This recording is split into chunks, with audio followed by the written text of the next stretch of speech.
श्रीकृष्णपरब्रह्मणे नमः। ॐ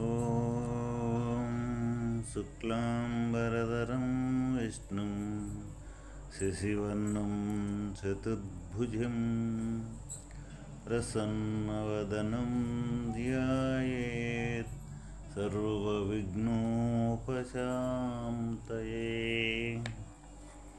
శ్రీ భాగవత రత్నాకరం ప్రథమ స్కంధము. నైష్కర్మ్యమప్యచ్యుత భావవర్జితం న శోభతే జ్ఞానమలం నిరంజ్ఞానం కుతః పునః సస్వదభద్రమీశ్వరే న చార్పితం కర్మ యదప్యకారణం. మోక్షప్రాప్తికి సాక్షాత్ సాధనమైన నిర్మల జ్ఞానమును భగవద్భక్తితో కూడి ఉండనిచో దానికి అంత శోభ ఉండనేరదు. ఇక సాధన దశయందును సిద్ధి దశయందును కూడా అమంగళ రూపమైనదగు కామ్యకర్మయు భగవానునకు అర్పణము చేయునట్టిదియు అగు అహైతుక కర్మయు ఎట్లు శోభించగలదు.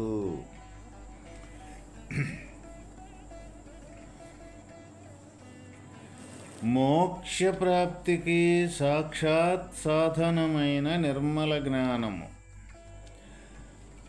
మనకే మోక్షము ప్రాప్తించాలి అంటే నిర్మల జ్ఞానం అనేది మనకి తప్పనిసరిగా ముందు అవసరం. మరి నిర్మల జ్ఞానం అనేది మనకు తప్పనిసరి అవసరమైతే ఇప్పుడు మన జ్ఞానమంతా ఏ విధంగా ఉంది అంటే అది నిర్మలంగా కాదు, అది అనేక రకాల మలినములతోటి కూడుకొని అనేక రకాల చిత్ర విచిత్రములైన ప్రపంచముతో కూడుకొని అనేక రకాల సుఖదుఖాలతోటి భవబంధాలతోటి కూడుకోనుండ జ్ఞానము మన దగ్గర ఉండ జ్ఞానము. ఇక్కడ నిర్మల జ్ఞానము అంటే నిర్మలము అంటే రెండవది అంటూ లేని యొక్క స్థితి ఏదైతే ఉన్నదో అదే ఇక్కడ నిర్మల జ్ఞానము అంటాం.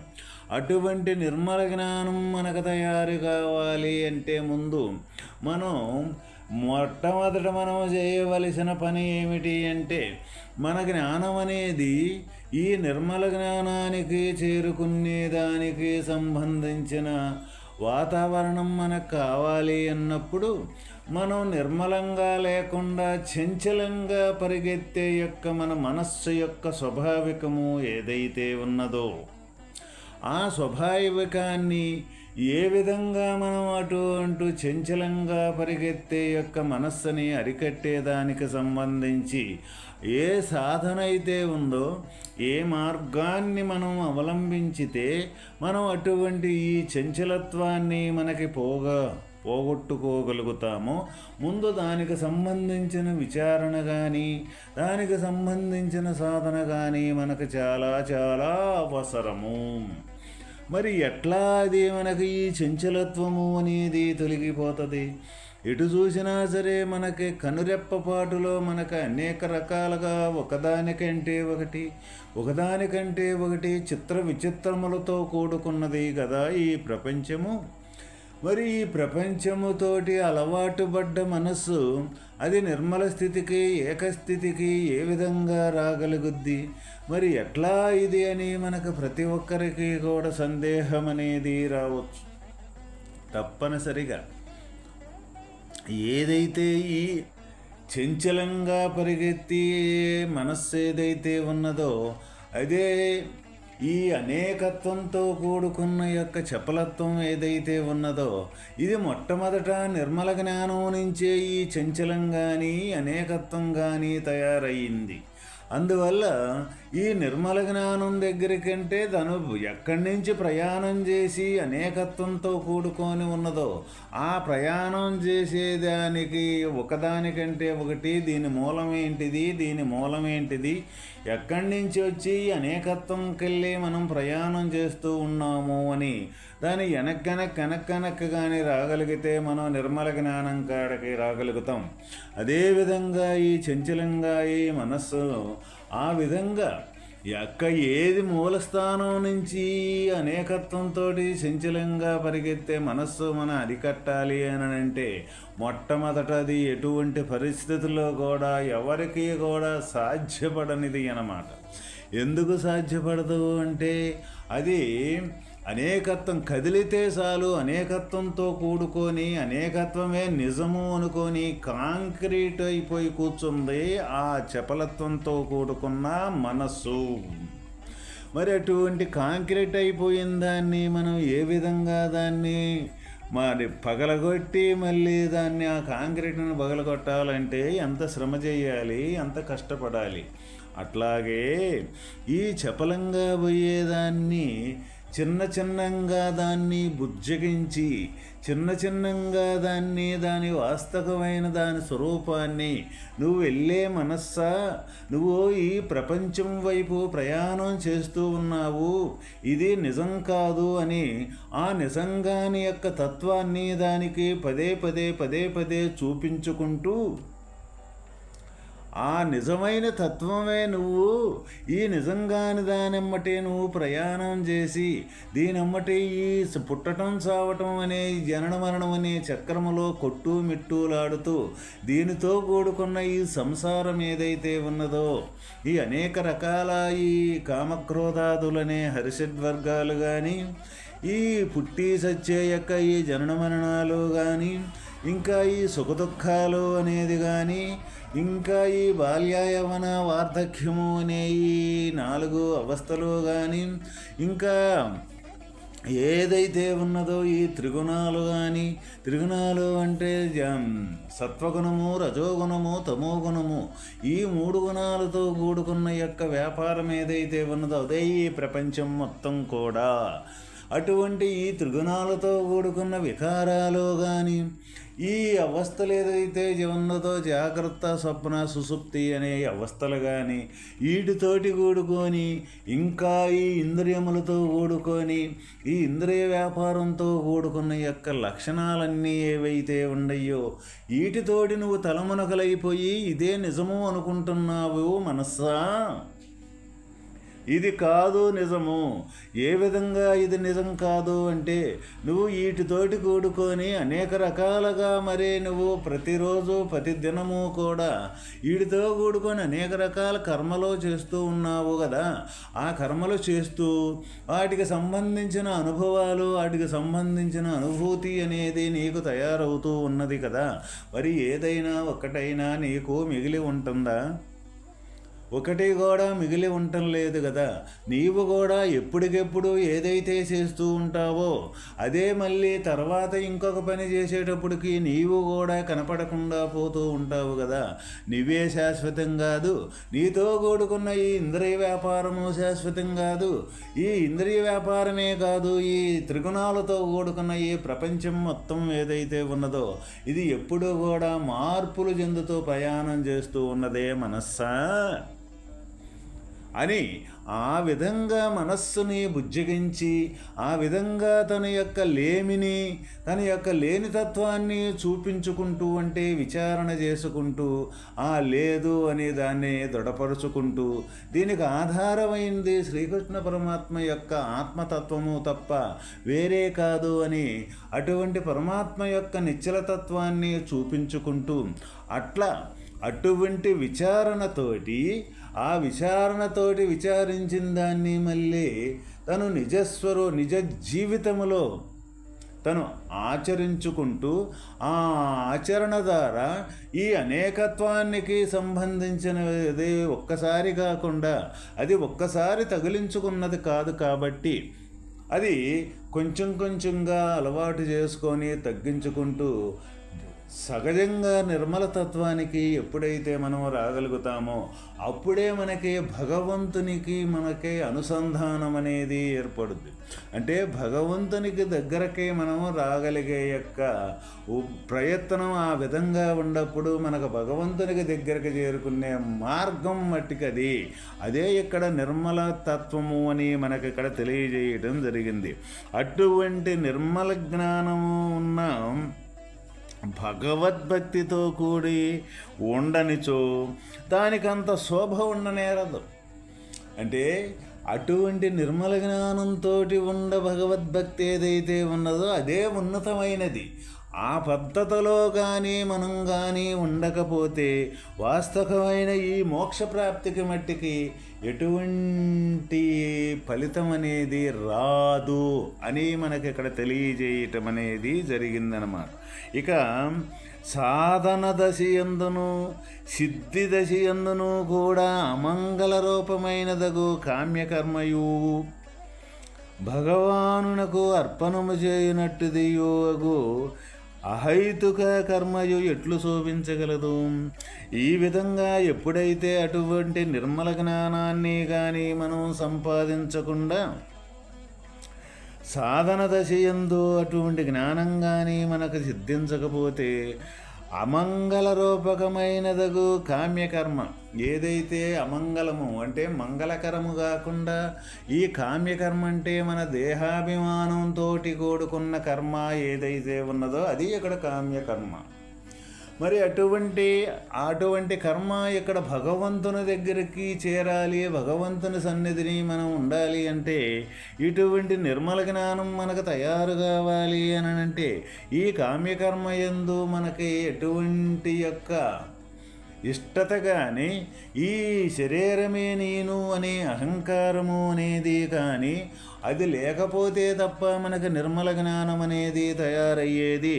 లేకపోతే ఈ కామ్యకర్మ అనేది ఎట్టి పరిస్థితుల్లో కూడా అది భగవానుని దగ్గరికి అంటే మోక్షప్రాప్తికి చేరుకునేదానికి చాలా చాలా అడ్డుగోడగా ఉంటుంది అని మనకి ఇక్కడ చెప్తూ ఉన్నారు అన్నమాట.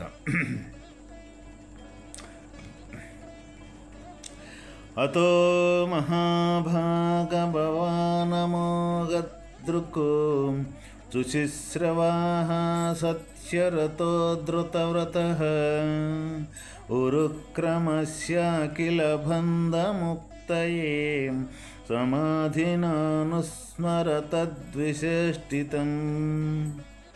ఓ మహాశయా,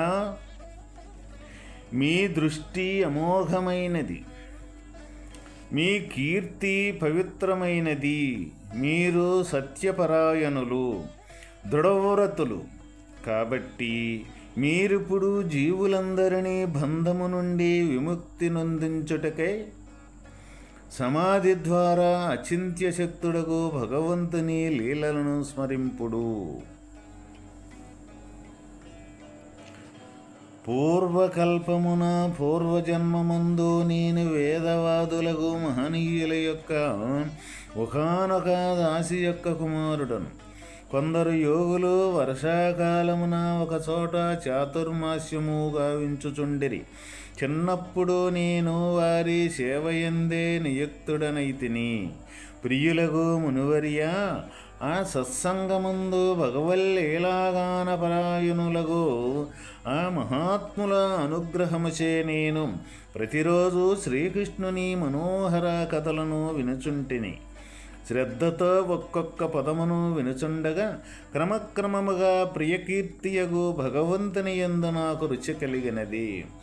మనకి భగవంతునికి ఏ విధంగా మనకు భగవత్ సంబంధం అనేది ఏర్పడుద్ది అంటే ఆ భగవంతుని యొక్క కథలు, ఆ భగవంతుని యొక్క లీలలు, ఆ భగవంతుని యొక్క విధానము ఈ సృష్టి యందు ఏ విధంగా ఉన్నది అని మనం పదే పదే మనం కానీ వినుచుండి అటువంటి సత్సంగాలు జరిగే దగ్గరికి మనం వెళ్ళి కూర్చొని వాళ్ళు చర్చించుకునేదాన్ని 1కి 4 సార్లు కానీ మనం వింటూ ఉన్నట్లయితే మనకు కూడా ఇది మనకు సంబంధించిన విషయమే కదా.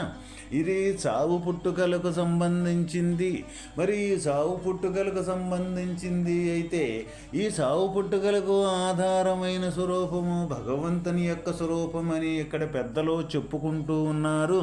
మరి మనం కూడా పుట్టాము కదా, పుట్టిన వాళ్ళు మళ్ళీ మనం కూడా మరణించటం అనేది జరుగుతూ ఉన్నది కదా. ఈ మరణించితే ఏ విధంగా మరి ఎటువంటి కర్మలు చేసి ఎటువంటి వాసనలతోటి మనం కానీ ఈ శరీరాన్ని వదిలినట్లయితే మళ్ళీ అటువంటి ఆకారమే అటువంటి శరీరమే ధరించుకొని వస్తూ ఉన్నది. కాబట్టి ఈ జనన మరణాలనేది ఎప్పుడూ కూడా జరుగుతూ ఉండయ్యేను. ఈ జనన మరణములో నుంచి తప్పించుకోవాలి అంటే ప్రతి ఒక్క మానవుడు ప్రతి ఒక్కరము కూడా మనం ఆ భగవంతుని యొక్క స్వరూపం అంటే ఏమిటి, ఆ భగవంతుని యొక్క స్వరూపము నుంచి ఈ సృష్టి అనేది ఏ విధంగా తయారైంది, ఆ తయారైన సృష్టి ఇది ఏ విధంగా పోషింపబడుతూ ఉన్నది, ఈ పోషింపబడిన యొక్క విధానము తర్వాత ఈ తర్వాత కొంతకాలం ఉండ తర్వాత ఇది ఏమీ లేకుండా లయమైపోతూ ఉన్నది. ఎవరు దీనికి మూల కారణము? ఈ మూల కారణాన్ని తెలుసుకుంటే మనం కూడా అదే విధంగా పుట్టాము, పెరుగుతూ ఉన్నాము. మనం కూడా ఒక పూట కనపడకుండా పోతూ ఉన్నాం కదా. మరి కనపడకుండా పోతే మరి ఎక్కడికి పోతూ ఉన్నాము, మరి పుట్టగదలకి ఎక్కడ ఉన్నాము అని వీటి మొత్తానికి సమాధానము తెలుసుకునేదానికి సంబంధించిన కుతూహలం అనేది మనకు ముందు మొట్టమొదట తయారు కావాలి. ప్రతి ఒక్కరికి కూడా ఈ భగవంతుని యొక్క మార్గాన ప్రయాణం చేయాలి.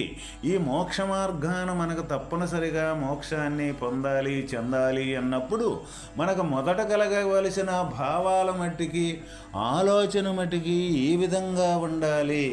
ఈ విధంగా ఉన్నప్పుడే మనకి ఆ భగవంతుని యందు ప్రీతి, ఆ భగవంతుని యందు ఇష్టము అనేది మనకు మనస్సులో దృఢపడటం అనేది జరుగుద్ది.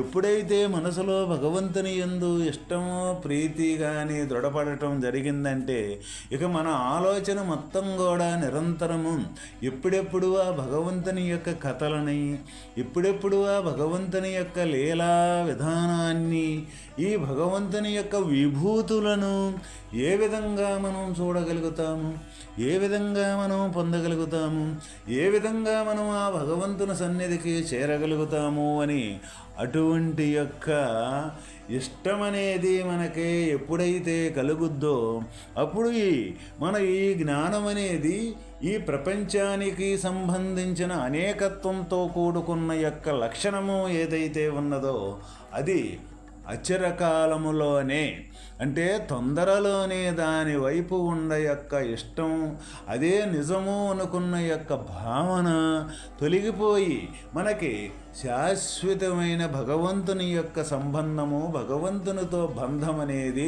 ఏర్పడుద్ది. కాబట్టి ప్రతి ఒక్కరూ కూడా ఆ విధంగా ఉన్నదాన్ని ఏదైతే ఉన్నదో ఇది నిజము అనుకొని మనం ప్రయాణం చేసేటప్పుడు మన పెద్దల యొక్క సాంగత్యం కానీ, ఈ విధంగా సత్సంగంతో కూడుకున్న యొక్క వాతావరణం కానీ, ఈ విధంగా ఈ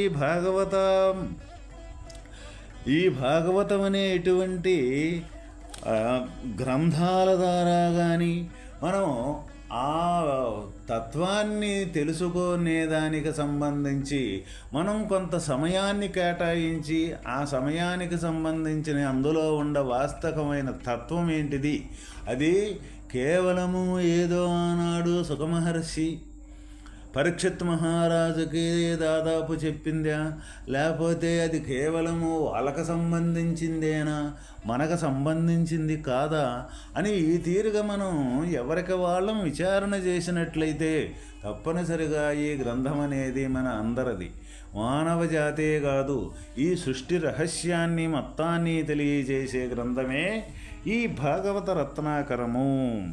ఓం తత్ సత్.